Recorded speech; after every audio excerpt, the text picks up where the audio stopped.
O Evangelho de Maria, a mulher que venceu o mal. Padre Gabriel à morte, voz Bruno Correia. 30º dia. Mediadora de todas as graças.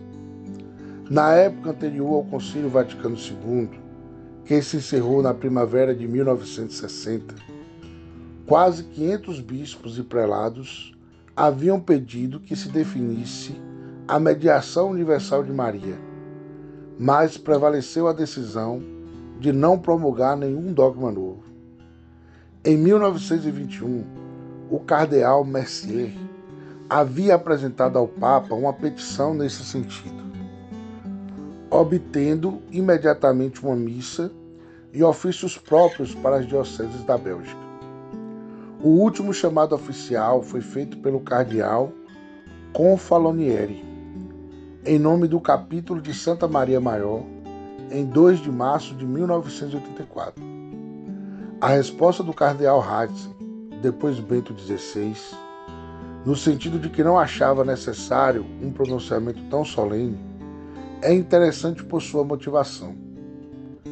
A doutrina sobre a mediação universal de Maria Santíssima já se encontra devidamente proposta nos diversos documentos da Igreja, ou seja, é doutrina segura e ensinada oficialmente. Com essas premissas, não pretendemos defender uma causa já superada, mas apenas exemplificar esse título mariano.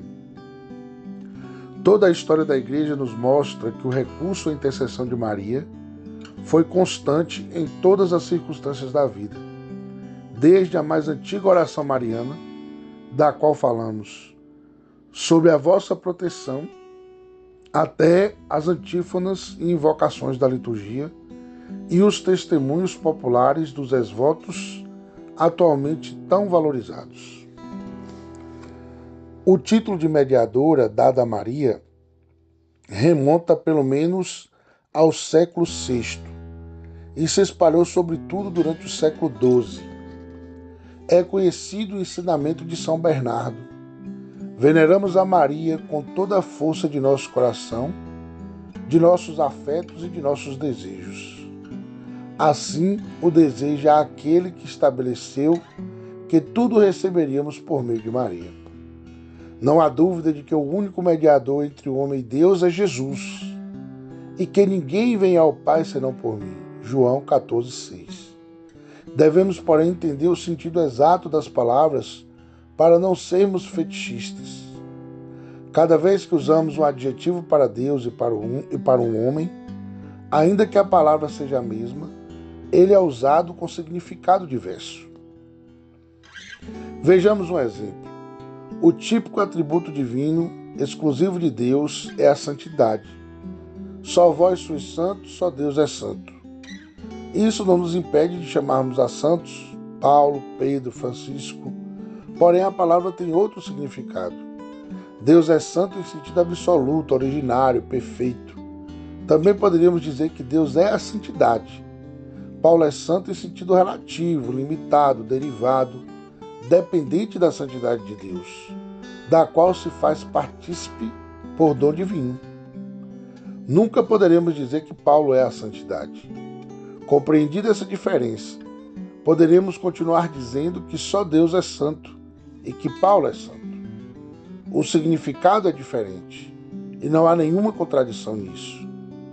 Podemos fazer a mesma relação entre a perfeição de Deus e a sua misericórdia. Dado que o Senhor nos convida a ser santos, perfeitos e misericordiosos como Pai. Fazendo referência a Deus, trata-se de atributos absolutos e originários, pelo que poderíamos dizer que Deus é a perfeição ou a misericórdia. Relacionados a um homem, têm um valor limitado, dependente. São uma participação dos atributos divinos concedidas pela graça de Deus. O mesmo conceito vale para o atributo mediador. Referido a Jesus, tem um valor absoluto, originário, exclusivo. Referido a um homem, tem um valor limitado, subordinado, partícipe. Assim, a palavra mediadora atribuída a Maria deixa de nos assustar, tem um sentido relativo e subordinado, como participação na única mediação de Cristo. Certamente, devido à missão universal de Maria, tem uma dimensão que ultrapassa toda criatura humana. À luz desses conceitos, não só não hesitamos em chamar a Maria mediadora de todas as graças, como chamamos mediadores também aos apóstolos, aos missionários, a todos que pregam, dão testemunho do Evangelho. São mediadores os párocos, os pais que educam seus filhos na fé cristã e os catequistas. É mediador todo aquele que faz qualquer tipo de apostolado, inclusive nessa forma preciosa e oculta que é o apostolado da oração e do sofrimento. Está claro em todos os casos que se trata de uma forma de mediação subordinada e dependente da de Cristo, que não deixa de ser o único mediador, mesmo havendo outros partícipes dessa sua prerrogativa. São conceitos que o Concílio Vaticano II expõe com clareza, principalmente em relação a Maria. E pode-se dizer que, mesmo que o concílio não tenha proclamado o dogma da mediação universal de Maria, expressou todos os princípios sobre os quais se fundamenta. Com efeito, diz que a mediação única do Redentor não exclui, antes suscita nas criaturas cooperações diversas que participam dessa única fonte. Essa função, subordinada a Maria, não hesita a Igreja em proclamá-la, sente-a constantemente e inculca-a aos fiéis, para mais intimamente aderirem, com esta ajuda materna, ao seu mediador e salvador. Lumen Gentium 62. A extensão dessa participação de Maria à mediação de Cristo é proporcional à participação que ela teve na obra do Redentor e à missão de mãe nossa que segue desempenhando. Santos e teólogos insistem em que, por Maria, tivemos Cristo, fonte de toda a graça. Por isso, recebemos também todas as graças que nos vêm através dela.